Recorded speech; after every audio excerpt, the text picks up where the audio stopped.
Welcome, ladies and gentlemen, to the Maxon booth here at NAB 2019.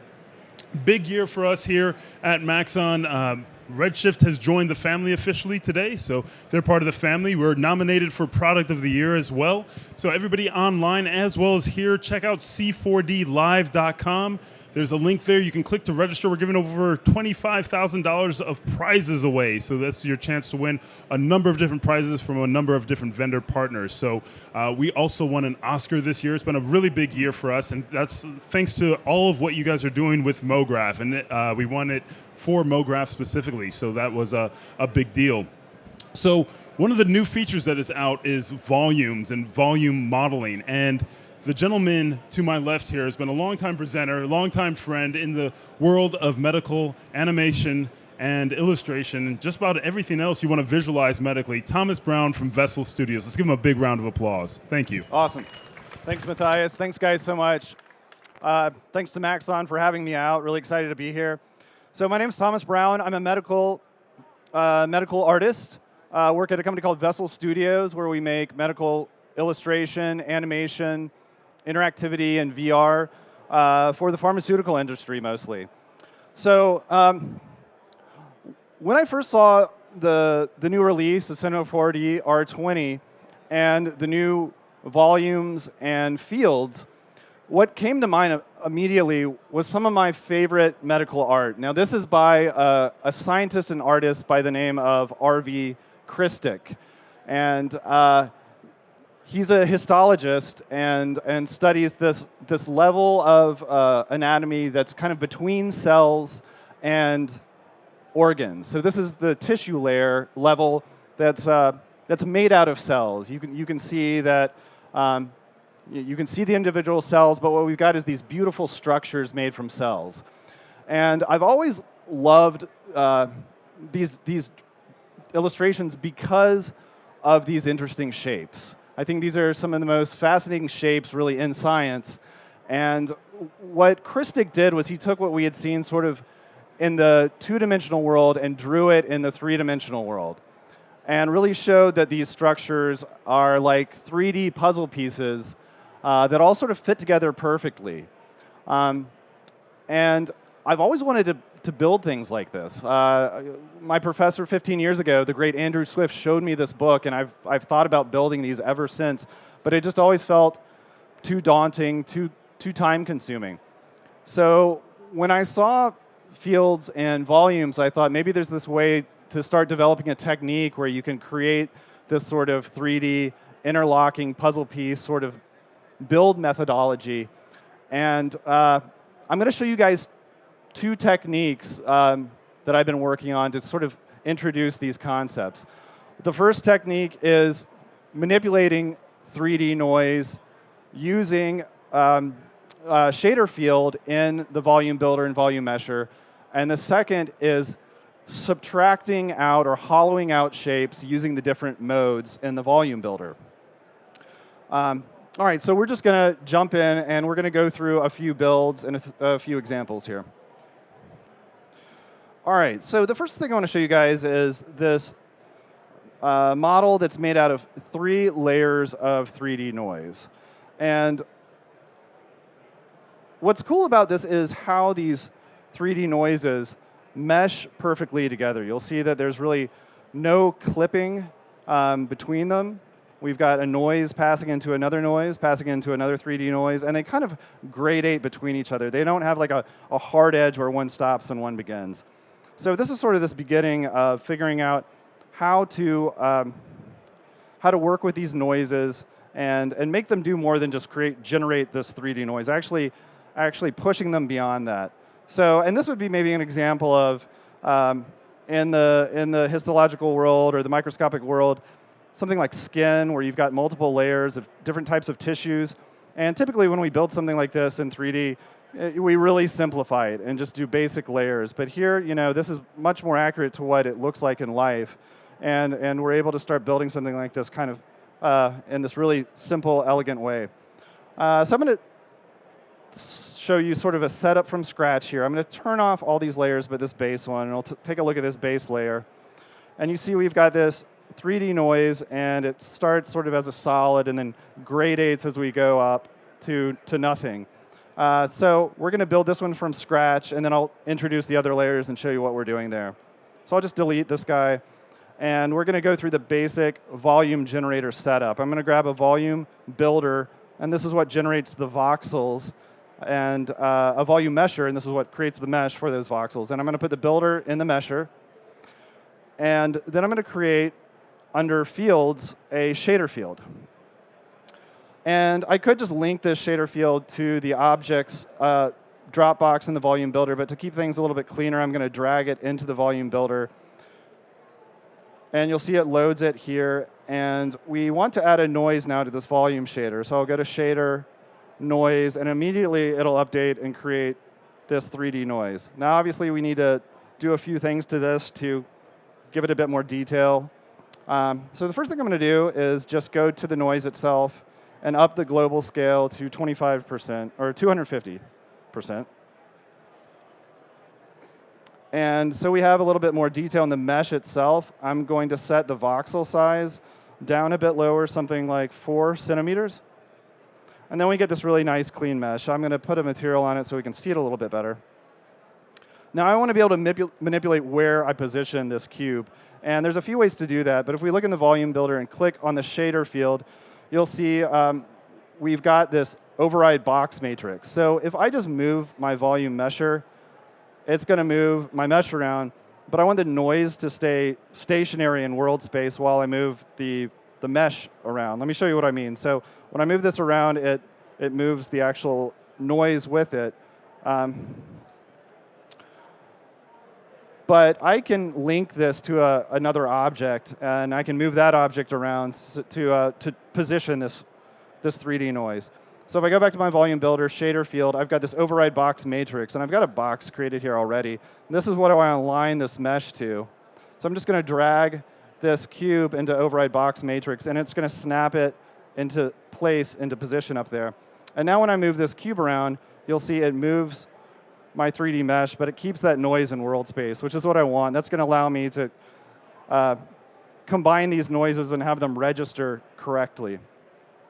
So I also want to just increase the size of this box a little bit, so the gradient works a little bit better. So I'm going to increase the box Y size to 400. And this is what we want to start playing with. So what we want to do now is create this gradient of our 3D noise and have it gradate away to nothing. And what's nice about this is you basically can do this the same way as you worked with materials. So I can go back to my shader field and just add a layer to this noise. And then we're going to use a gradient shader to make this effect happen. So go to shader, select a gradient, and then I just need to mix this so I get the effect I'm going for. In this case, we want to preserve the noise, and then in our low value, we want that to represent no mesh. So I'm going to set this to multiply. And then there's one more thing I need to do is go into my gradient and change the type to a 3D linear gradient.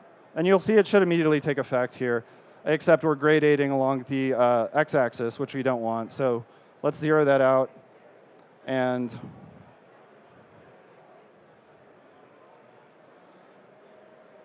then along the y, we're going to set our start point to, say, 800 centimeters. And we should get a nice effect here.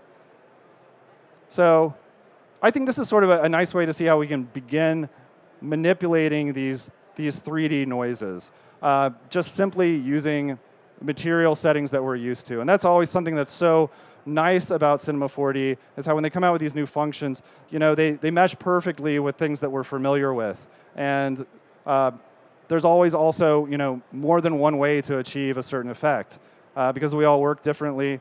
So, but this gradient is a really nice setup now, and of course, there's always the animation layer to this too. So if we take this knot that represents the top of our gradient and slide it, we can make our 3D noise animate, disappear, really nice growing effect.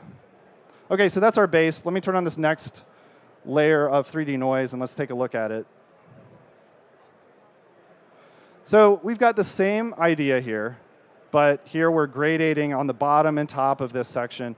And we've got this kind of perfect, as I mentioned, meshing of the two noises, because this noise on top is the inverse of the noise on the bottom. So let's take a look at how to set that up. If we go to this volume builder shader field and we look at the layer in that shader field, we've got the same noise, but our gradient, we just have a low value knot on both sides that allows us to affect how this 3D noise fades out. But then the key thing is, how do we get them to mesh together perfectly? And to do that, we just want to create this inverse of our noise. And there's a lot of ways to do that, but really the simplest way is just to reverse the low and high clip. So when we first create this noise, our low clip is at 0 and our high clip is at 100%. And let's check something here really quick.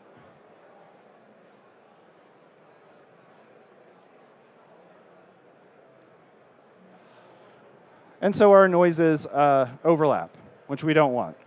So we can just go into that noise layer and reverse the high and low clip.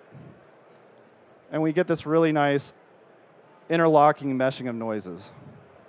So for the top layer, again, we're doing the exact same thing to get the same effect. But at the very top, we've got this kind of gradating to a solid.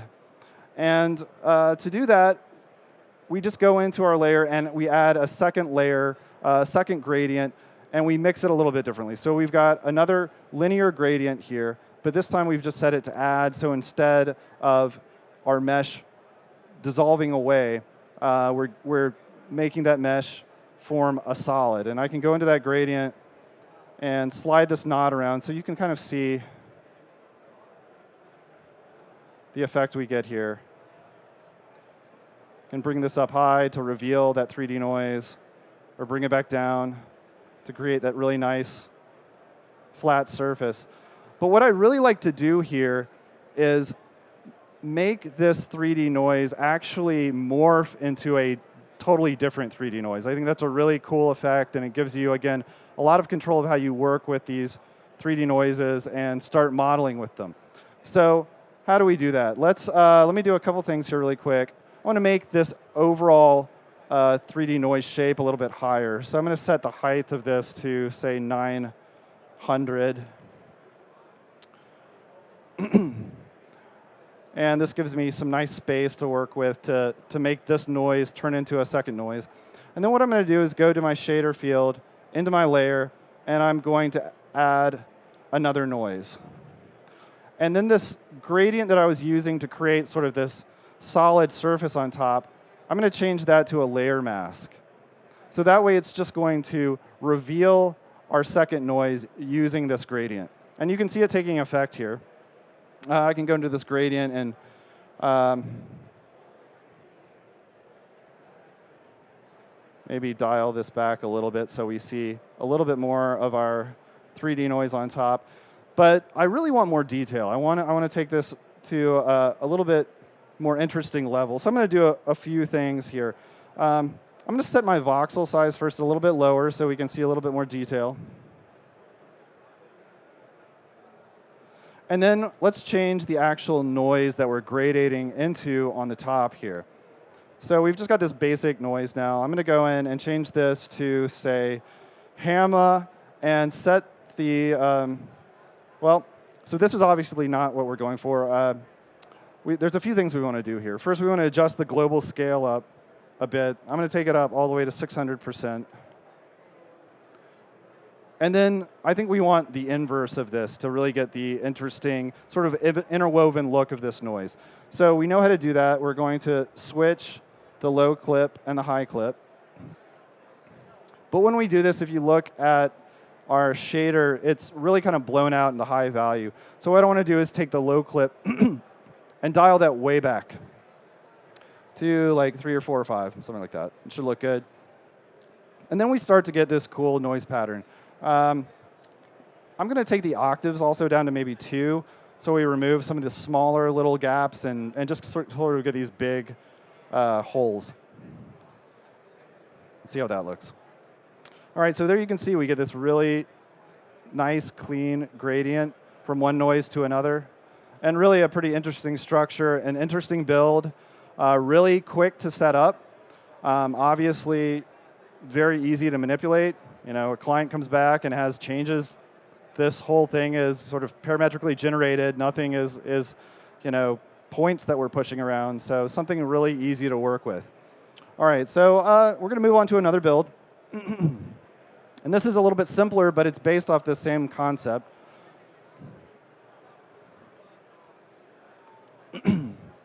So I wanted to try to make a bone cross-section showing the different anatomy of the bone.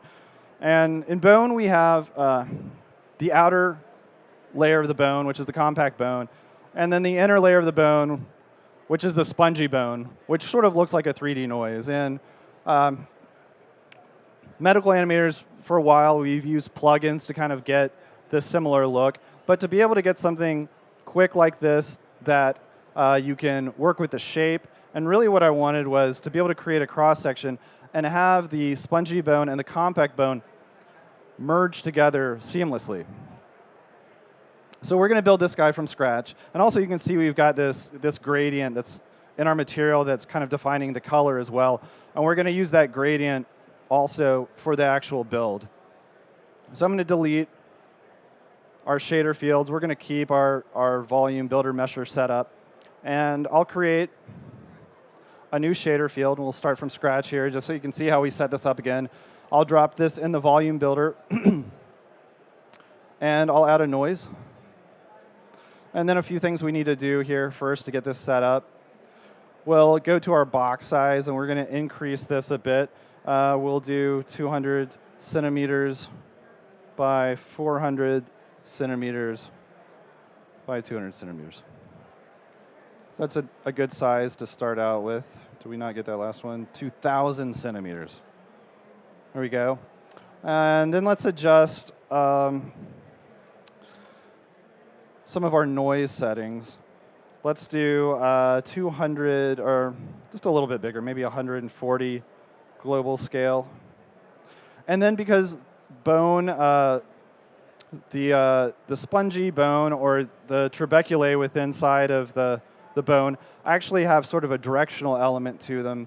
We're going to stretch this noise out a bit, and the y-axis, we'll just set that to 200%. And now what we want to do is make our 3D noise gradate from the soft,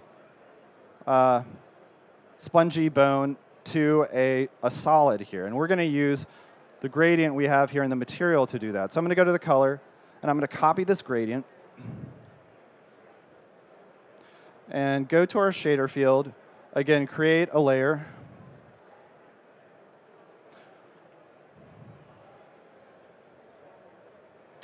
And we'll paste the gradient inside of this. And immediately it takes effect. Obviously not what we want, but we'll make some adjustments to make this work. First, I'm just going to change this knot from red to black, so we just have defined low and high values. And then we're going to use another mixing mode, but this time we want it to preserve the noise and then gradate to a solid on the sides. So there's obviously redundancy in these modes, but in this case, let's use dodge. And you see immediately we get that effect where we're getting the nice gradation from 3D noise to solid. And if I go into this 3D gradient, again, I can move these knots around, and we can actually animate, adjust, and play with this 3D noise a bit. So now I want to cut out this section so it's bone shape. And so that kind of introduces a new concept in the volume builder. And that's some of the different modes in how we combine objects. So I'm going to put a cylinder in the volume builder.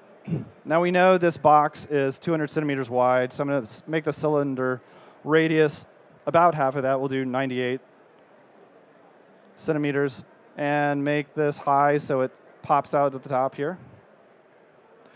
And now if I go in the volume builder and look at the mode, here I'm in union, so it's just combining these two objects.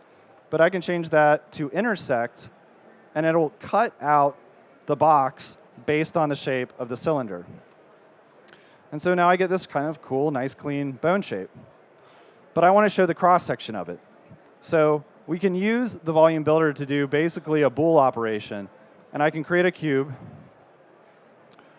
position it where I want my cross-section to be, drop that cube again in the volume builder, and change that mode to subtract. And it will cut out a section of this bone.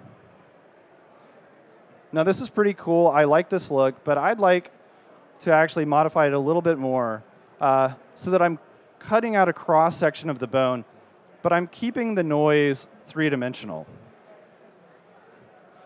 So we can do that in this really cool, clean way by copying and pasting our shader field back into our volume builder. Now, you can see it generated that noise here, but my box size kind of reset. So I'm going to go to the volume builder, click the shader field, and reset this box size so it matches my other shader field box size. And now I'm just going to change the mixing mode. So instead of gradating to the solid, we're gradating out to nothing. So I'll go to the shader field up here, go to the layer, and change this from dodge to burn. And you'll see it's going to preserve the 3D shape of my noise while still giving me this cross-section. It's a really beautiful effect.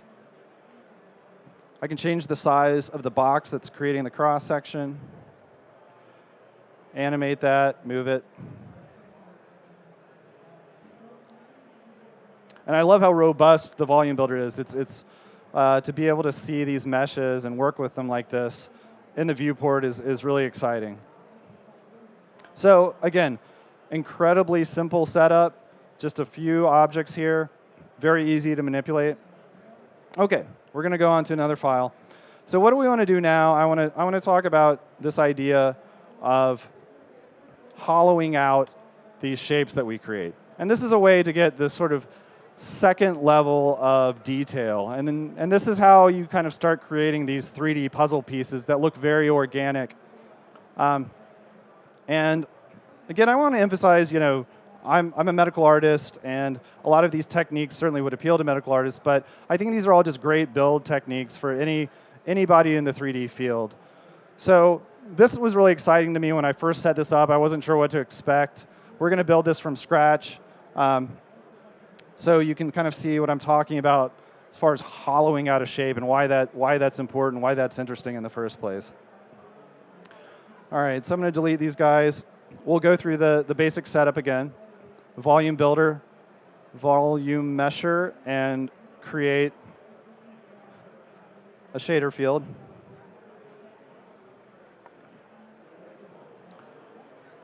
Put the builder in the mesher, the shader field in the volume builder. Our box size, I think that looks good. So let's go to our shader field, and again, just add a basic noise. Let's set our voxels a bit lower here. Maybe to 5 so we get some better detail. And then let's up the global scale of this a bit. Maybe to 400%. All right. And then we'll drop color on this so we can see it a little bit better. So what I want to do now is actually hollow out the inside of this 3D noise. So to do that, we're going to look at a new object here, and it's this reshape layer. And I add this in the volume builder. So I'm going to click on this, and it's going to create a reshape layer above my shader field. And this has a couple attributes. There's 2 types, filter types, dilate and erode, and close open. Close open kind of pulls holes or gaps together or opens them up. Dilate and erode sort of adds a thickness to your skin of your mesh or pulls that thickness in. And we're going to set this to something like 7 centimeters. So it's just adding a little bit of thickness if I turn it on and off to our 3D noise. And now I'm just going to take the same shader field and this idea of kind of copying and pasting and reusing things we've already created in slightly different ways to get these effects. I'm going to copy and paste this back into the volume builder, and go back to the volume builder and change my shader field that I just copy and pasted to subtract. Now this object is hollow, but we can't see that. So we need to do something like a bool where we can actually see inside of this object. So I'm going to add a cube, kind of like we did, or very much like we did with the 3D bone. Put the cube in the volume builder and set this mode to subtract.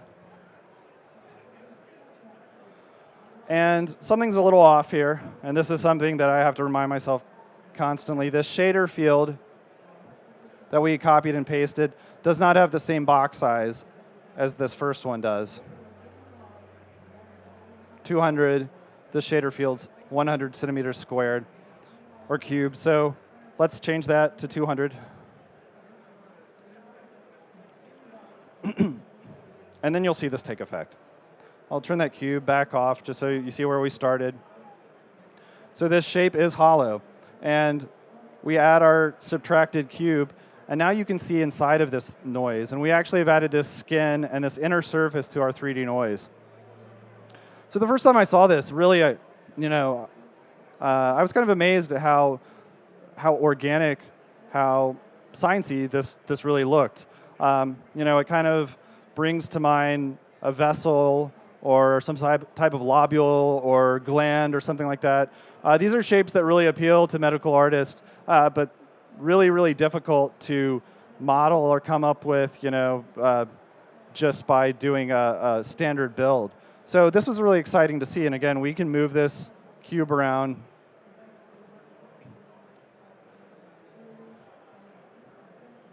And animate through this 3D hollowed out noise. But what we can also do is start using our entire volume mesher setup and copy and pasting that to get some pretty cool effects. So I'm going to do that.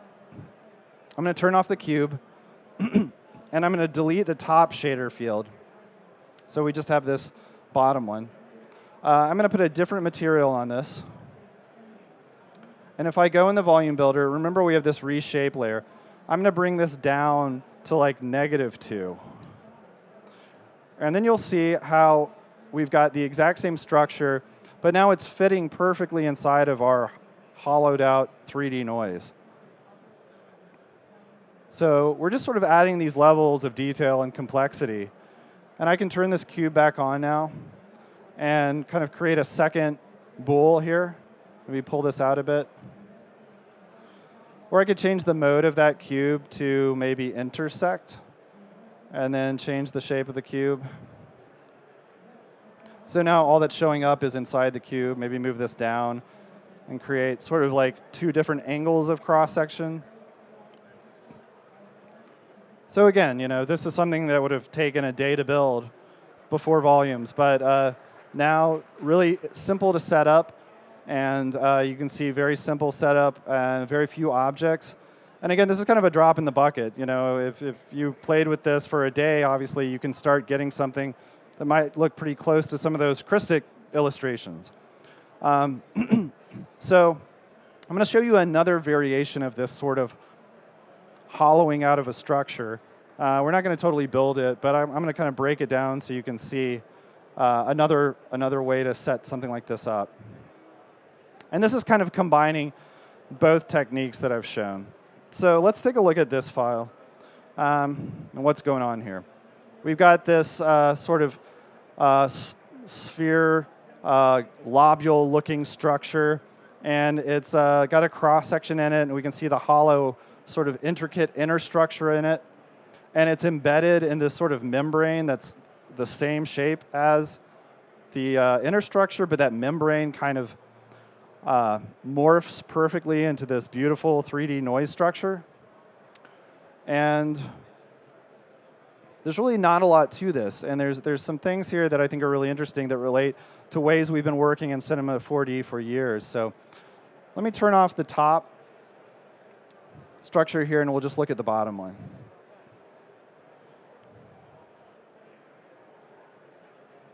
So the first thing I want to show you guys is that this lobule gland-like structure is being built with kind of a basic cloner setup. So I just made a spline and cloned some spheres to that spline, and then offset them a bit using a random effector. And this is where I kind of realized, okay, a lot of the ways we've been building things translate directly into volumes. It's, again, sort of just a beautiful new generator, but we can take a lot of the things that we've been building and figure out ways to integrate them into volumes and create some pretty interesting effects. So just started out with this and put it in the volume builder mesher, and then did the same technique as we did in the last file, where we hollowed this structure out. Did it a little bit differently. Just copied and pasted the whole setup, set it to subtract, but instead of using a reshape layer, I just changed the shape or the radius of the spheres. So these outer spheres are 100 centimeters, and the spheres that are hollowing out the structure are 66 centimeters. And then just added a cube to create that cross-section. And we can kind of move and see how that looks.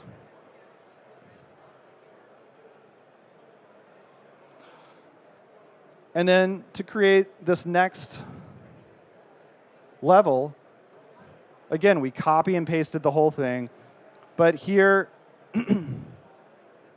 increased this sphere size, so it kind of wrapped around everything. And then made a shader field, like we did in a couple files, and then set that shader field to union. So these two meshes mesh together into one nice mesh. And then if we turn on the cube, we can cut out the cross-section of this and see, okay, this is where we need to make sure we copy and paste this cloner setup and hollow out this structure. And that's how we get this inner structure to embed perfectly in this outer structure. So again, I'll turn this cube off just to describe that one more time. My bottom cloner spheres are 122 centimeters here. The spheres that are hollowing out these spheres are 100 centimeters. I turn those on. We don't see the result until we add the cube that's cutting that away. And then we get this nice, clean end result. So again, this is maybe a 10-minute setup. If you imagine if you spend 8 hours, kind of the worlds you could start creating, the environments, the really interesting objects that you can build using these techniques. So a couple things I love about this build is, again, how everything can be modified so easily. The placement of not only just this inner structure, but how it's embedded is all defined by this spline position. So our voxels are set a little high, so but I still think we can probably move this spline a bit. Try to drag this up. We'll pop back on. And you can see we've repositioned the entire structure, but it's still seamless. It still looks great. We could actually keyframe this and animate it. Another cool thing is the offset of all of these spheres are defined by this random effector. And this random effector is in all of these cloners. It's the same random effector. So I can change the settings of that random effector and everything will update. I can just change the seed and it will reposition all of these spheres. So a lot of really cool, fun ways to modify this setup as well. All right. I've got one more setup that I want to show you guys, again, using these concepts. This is kind of my favorite one because we bring some other simulation into it.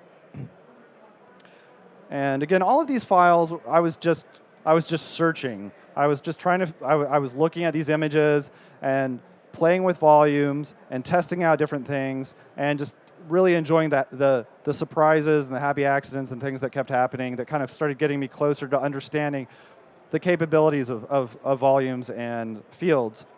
So I always like to try and build something that's like a cell or a kind of a new cell structure, and came up with this guy and really liked it because a lot of times when we build cells in 3D, they're made out of one one mesh. But here we have multiple objects, multiple meshes, and they're all perfectly registered. They're all working together really well. And it just looks kind of fun, kind of kooky. And it's built with hair, which means it uses all of the attributes this hair uses. You know, we can use forces with it. We can use dynamics. We can animate this and get a really wild, fun effect. So we're going to build this whole guy from scratch. And I think this is a pretty fun build. All right. So the first thing we need to do is create our hair. And we're going to put it on a sphere. And I'm going to make this sphere a icosa. And we'll set the size to about 35 centimeters. We'll make them small. And then we're going to apply a hair to this. So we go to the simulation menu, to hair objects, and add hair. And let's adjust our hair settings here. So we want the hair guides and hair number to match. We're going to do 66 guides, and we're going to have the hair segments be about 22. And we'll just match that up in our hair settings as well. And then the length of our hair, we'll make that around 500 centimeters, make it kind of long. Let's make sure we set our gravity to 0 so the hair doesn't all just flop down. And then we want to generate splines with this hair. And now let's modify the shape of the hair a bit. We're going to do this pretty simply. In our hair material, we're just going to turn on frizz and kink. And should update. And that looks pretty good. I think maybe a little too wavy. We can bring the kink percentage down to maybe 12.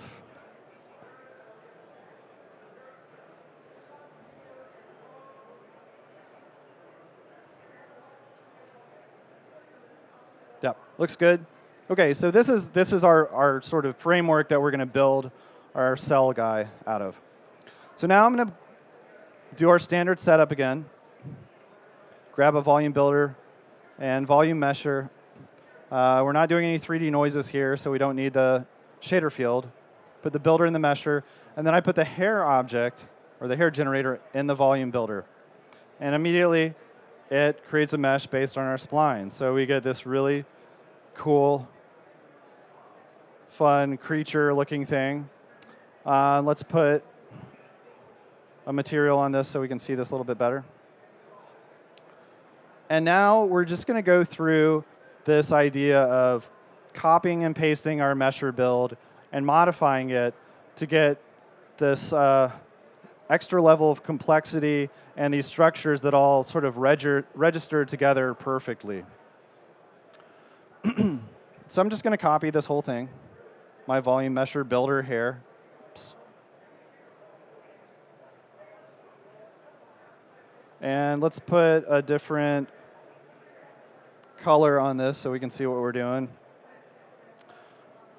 And then we're going to use, again, a reshape layer. And we're just going to expand out this mesh a bit. And then we want to hollow this particular mesh out as well. So to do that, what we're going to do is we'll push this reshape layer out to, I don't know, we'll see how this goes. We'll set it to 22 centimeters for now. And then we want to hollow out the inside of this. So I'm going to copy and paste my hair inside my volume builder. And I want to apply another reshape layer to this. But if I apply a reshape layer right above all of this stuff, it's going to reshape everything below it in my objects menu. And I don't want it to reshape any of this stuff here.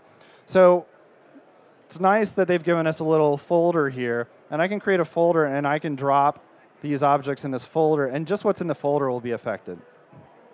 So this reshape layer, I'm going to set to maybe 2.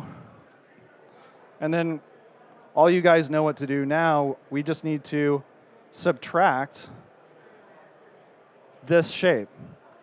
So let's do that. It's subtracted. This object is now hollow, but we can't see that. We know we need to do something to reveal this inner hollow structure. So we're going to do something similar to what we've been doing, but a little bit different. I'm going to create a sphere, and let's increase the radius of this sphere. I'm going to do an icosa again, and increase the segments a bit so we can get some detail in here. And then I'm going to add a displacer to this sphere so we can get an interesting wavy surface to the sphere. So I'm going to go to shading, shader, and add a noise into the displacer.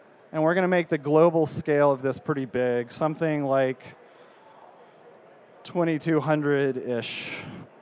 And then I will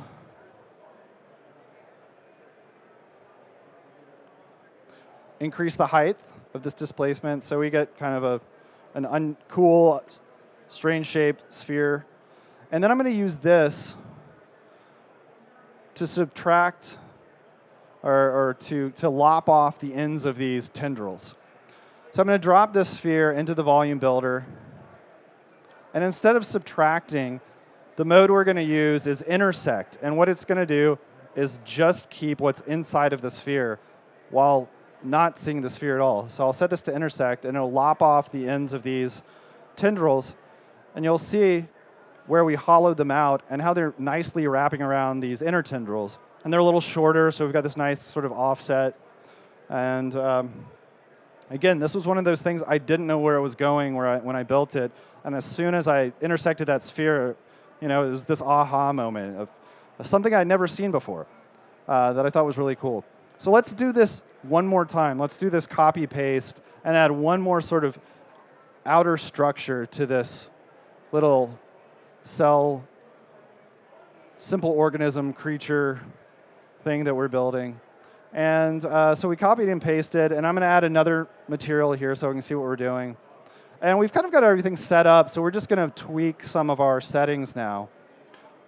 This reshape layer that defines our outer surface, I'm going to make that a bit bigger. Let's go to maybe 55. And our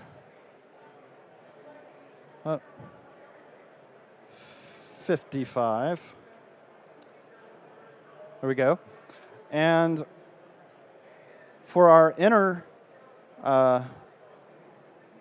reshape layer that's defining how this is being hollowed out, let's set this to maybe 33 centimeters. Looks pretty good.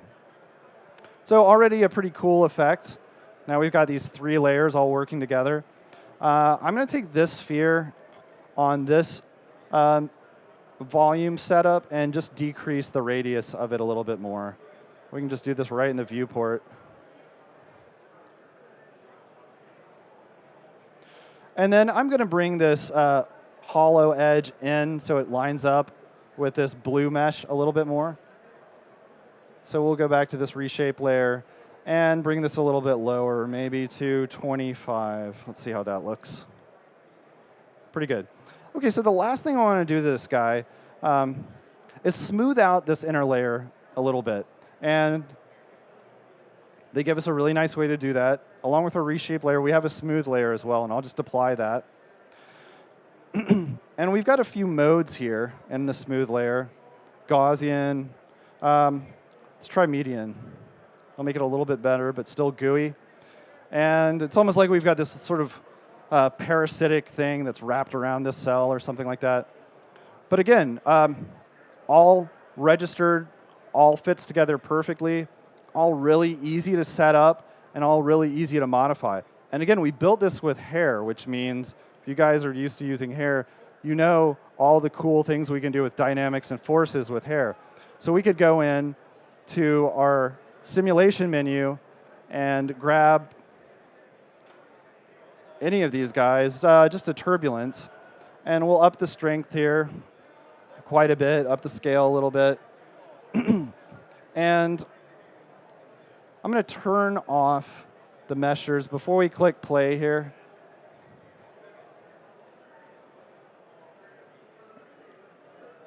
And let these hairs move around a bit. Let me increase this turbulence up. There we go. No, Come on. There we go. And click play, and the hairs will kind of wiggle around here. And then I'll turn everything back on. And you'll see we have a different shape now to our object. And this actually animates beautifully. If we render this out with the hair in motion, this whole thing, will wiggle and wobble around, and the tendrils will move, and everything will stay registered, and it'll be a really interesting, beautiful animation. So those are the techniques I really wanted to show you guys. I hope you guys have fun exploring how to use 3D noises and manipulate them, and this idea of hollowing out objects and making them fit together like this. If you want to check out any of our work, go to vesselstudios.com. Again, thanks for listening. Bye, everybody. Thanks.